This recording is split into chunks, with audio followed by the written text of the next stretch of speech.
প্রীতিকার জন্মদিন উপলক্ষে হুজুগ ফ্রেন্ডসের তরফ থেকে আমরা এসেছি প্রবর্তক আশ্রমে। সেখানে আজকে প্রীতিকা নিজে হাতে তাদের পছন্দের আইটেম বিরিয়ানি এবং কষা মাংস প্রদান করছে। প্রীতিকাকে জন্মদিনের অনেক অনেক শুভেচ্ছা, ভালোবাসা, অভিনন্দন। প্রীতিকার পরিবারকে অনেক ধন্যবাদ এইভাবে আজকে খুদে খুদে বাচ্চাদের মুখে হাসি ফোটানোর জন্য। কিছুক্ষণ আগেই প্রীতিকার জন্মদিনের কেক কাটা হয়েছে খুদে খুদে বাচ্চাদের সাথে। তাদের মুখ থেকে জোরে হ্যাপি বার্থডে শোনা এটা একটা আলাদা অনুভূতি। প্রীতিকাকে জন্মদিন অনেক অনেক শুভেচ্ছা, ভালোবাসা, অভিনন্দন। হুজুগ ফ্রেন্ডসের তরফ থেকে প্রীতিকা অনেক অনেক ভালো থাকুক, সুস্থ থাকুক, আনন্দে থাকুক এবং প্রদীপদাকে এবং গোটা প্রদীপদার পরিবারকে অনেক ধন্যবাদ এইভাবে দিনটা রঙিন করে তোলার জন্য, এইভাবে দিনটা একটা অন্যতম আনন্দের বার্তা দেওয়ার জন্য। এবং আমরা প্রতিদিন যেরকমভাবে কাজ করি বিভিন্ন জায়গায় খুদে খুদে বাচ্চাদের সাথে, সেরকমভাবে আগামী দিনগুলোতেও করব। আজকে আমরা এসেছি প্রবর্তক আশ্রমে। সেখানে প্রীতিকা জন্মদিন উপলক্ষে খুদে খুদে বাচ্চাদের তাদের উপহার বিতরণ এবং তার সাথে তাদের পছন্দের আহার তাদের বিতরণ করা হয়েছে। তো আমরা পেয়েছি আমাদের প্রবর্তকের আমাদের অন্যতম একজন কাছের মানুষ প্রদীপবাবুকে। তো তার মুখ থেকে আমরা কিছু কথা শুনে নেবো, যেহেতু প্রীতিকাও আছে এবং ওটা চরণনগরবাসীও যেটা জানাটা অত্যন্ত প্রয়োজন। কারণ আমরা যেখানে দাঁড়িয়ে আছি এটা অ্যাকচুয়ালি বিপ্লবী ঘাঁটি, যেখানে চরণনগরের বিপ্লবীদের আতুর ঘর এটা, এবং এখানে এলেই একটা গা চঞ্চলের ব্যাপার, তখনকার বিপ্লবীদের একটা মাহাত্ম ফুটে ওঠে। আমরা শুনে নেবো প্রদীপবাবুর কাছ থেকে কিছু। এবং নমস্কার প্রদীপবাবু। ব্যাপার হচ্ছে যে আমি যেটা চাইছি যে চন্দননগরের আগামী প্রজন্ম যারা আছেন আপনারা, তারা প্রবর্তকের বিষয়টা একটু জানুন।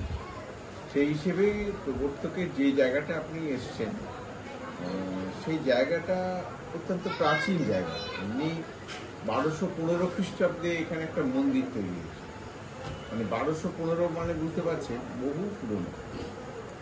তো ওই মন্দিরটা এর একটা ইতিহাস আছে। আমি আজকের দিনে সেইটাতে যাচ্ছি না। আমি যেটা চাইছি বলতে যে এখানে এই জায়গাটা ছিল ফরাসি অধিকৃত একটা জায়গা। সেই সময়ে আমাদের চন্দননগরে একজন মাস্টারমশাই ছিলেন, তিনি বর্তমান যেটা কানাইলাল বিদ্যা মন্দির, সেই সময় সেটা ছিল দুকলে কলেজ। সেই দুকলে কলেজের প্রধান শিক্ষক ছিলেন অধ্যাপক চারুচন্দ্র রায়, তিনি মাস্টারমশাই।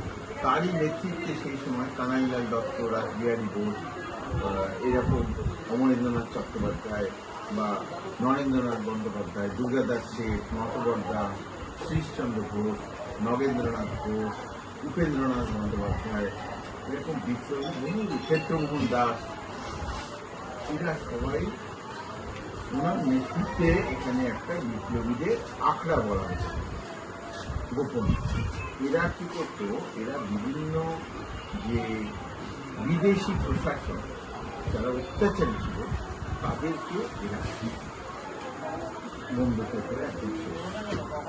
এই প্রোগ্রামটা যখন হচ্ছে সেই সময় চন্দননগরে আরেকজন মানুষ যিনি, যাকে খুব দরকার ছিল, চারুচন্দ্র রায় তাকে ডেকে নিলেন, তার নাম মতিলাল রায়, যিনি প্রবর্তক সঙ্গে প্রতিষ্ঠিত।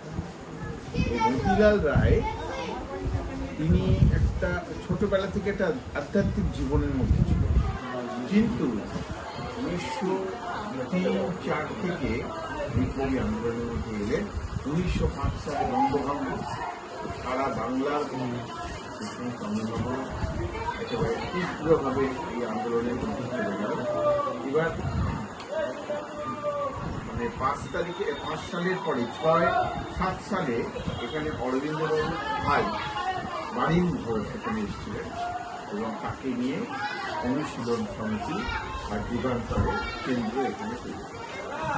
এবং সেই সময় চন্দননগরে অস্ত্র আইন ছিল, যাতে অস্ত্র সংগ্রহ করা যেত এবং এখানে আশ্রয় দিত বিভিন্ন জায়গার মানে চন্দননগর তো বটেই, চন্দননগর সারা বাংলা, মানে চন্দননগর থেকে চট্টগ্রাম, কোচবিহার থেকে কক্সবাজার, এরকম টোটাল বাংলায় যত বিপ্লবী যারা পুলিশের তাদের নামে ওয়ারেন্ট বেরিয়েছে, এইসব বিপ্লবীরা এদের নিয়ে